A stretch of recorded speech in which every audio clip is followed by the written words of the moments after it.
In this video, we will study how to calculate the water supply demand for a commercial building and how to calculate the underground and overhead water tank size for that building and how to select the transfer pump capacity to transfer water from underground water tank to overhead water tank.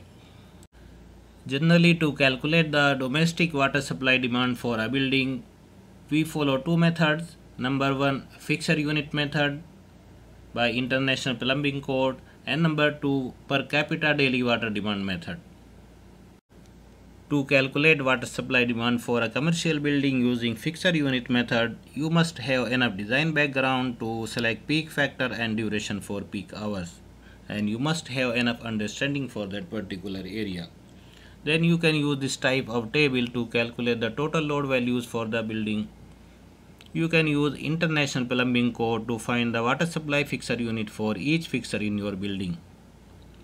After calculating the total load values for the building, you can select the corresponding GPM value from the table given in International Plumbing Code, and this GPM value is water supply demand for your building. Then using this formula you can calculate the mean demand equal to peak demand into divided by peak factor. Then overhead water tank size will be calculated by this formula. Overhead water tank size is equal to peak demand minus mean demand into duration. And your transfer pump capacity will be equal to mean demand, which you have calculated mean demand equal to peak demand divided by peak factor. Now we will do our detailed study to calculate the domestic water supply demand for a commercial building having 14 plus 2 basement floor using per capita daily water demand method. For my study, I will use per capita water requirement values from this table by NBC and International Water Consumption Data Table. I will advise you to use the local data available from your local authority, but if you need to use this value, I will show you both table complete at the end of the video so that you can copy any value from this table. We will do our detailed study to calculate the domestic water supply demand for a commercial high-rise building having parking floor, computer institute without boarding, offices, food court, shopping mall, hotel rooms, 3-star, swimming pool, restaurant, and medium cost apartment.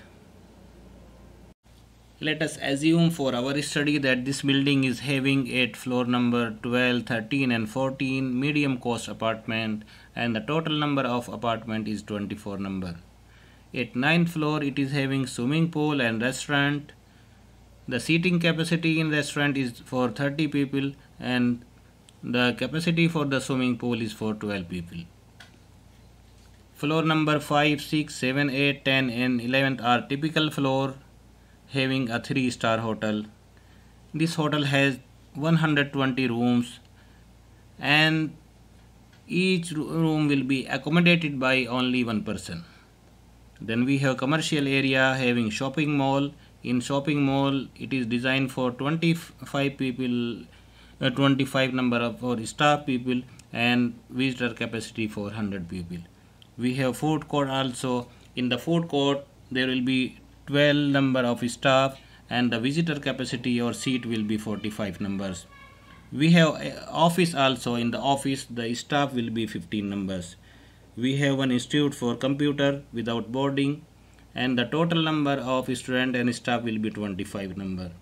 We have also parking area and the total parking capacity will be for 150 cars. Now we will use these two tables to select the daily water demand capacities for all these facilities. Item number 1, in this table we have medium cost apartment and we have total number of apartment 24. Each apartment will consume 1300 liter of water per day. So the total water demand per day will be 31,200. For the apartment, hour per daily use is 15, so the hourly demand will be 2080 liters. Item number 2, we have a restaurant, and the seating capacity for the restaurant is 30 numbers, and average daily demand per seating capacity is 70, so the total water demand will be 2100, and hour per daily use for restaurant is 9, so the hourly demand will be 233 liters. You can see from this table, for restaurant and food court including water requirement for kitchen, total consumption of water in liters per head per day is 70 per seat. For a 3-star hotel, total consumption in liter per head per day is 180. So similarly, you can find the water consumption in liters per day per head for all other facilities using this table.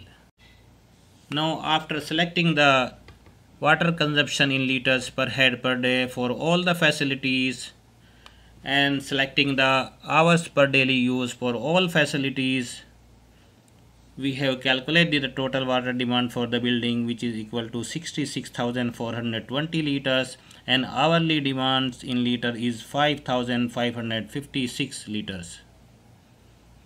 For hours per daily use, you can use the actual requirement as per your area and your building. We have calculated total water demand for the building, which is equal to 66,420 liters, and for the underground water tank, generally we calculate the capacity for 2 days. So when we multiply it by 2, we get the underground water tank capacity, which is equal to 132,840 liters.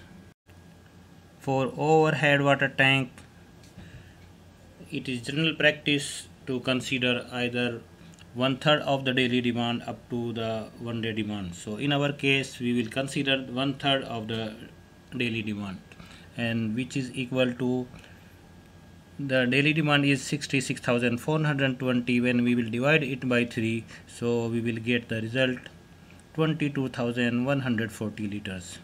So the capacity for overhead water tank is 22,140 liters. We have calculated the hourly demand, which is equal to 5,556 liter, and our overhead water tank size is 22,140 liters.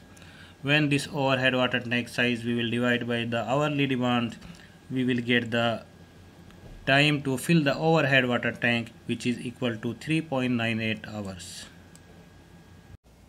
Now we will calculate the transfer or lifting pump capacity that will lift the water from pump up to the overhead water tank. Let us assume our underground water tank is located at the basement level, and our building is having 15 floors include the basement, and each floor height is of 10 feet. So the total height for the water which we need to lift will be equal to 10 into 15. It will be equal to 150 feet. Considering our piping design at a constant friction loss rate of 5 psi per 100 feet, and the total piping length from the pump up to the overhead water tank is equal to 300 feet. Considering loss due to fittings and walls in the piping equal to 25% of the total piping length, and it will add 75 feet more to the total piping length, and our total piping length will be equal to 375 feet. Let us assume loss in the float wall equal to 5 psi. So we will calculate the pump head in psi by this formula, and considering 20% safety factor, so it will give us pump head in psi will be equal to 1.2 into static head multiplied by 0.434. This value 0.434 is the pressure drop due to lifting of water to a height of 1 feet. So when we will lift the water to 150, we will multiply it by 0.434. So it will give us the total pressure drop by lifting the water from pump up to the overhead water tank. And we have designed our piping at a constant pressure drop rate 5 psi per 100 feet. So we will multiply this 375 total piping length by 5 and divide by 100, and we will add to this 5 psi loss in the float valve, so the total head will be equal to 106.62 psi. Now we have calculated our transfer pump capacity. GPM value is 28.14 and the pump head in psi is equal to 106.62.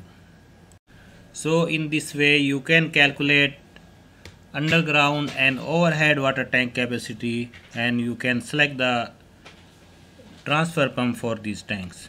Thank you very much. Now I am sharing this table for your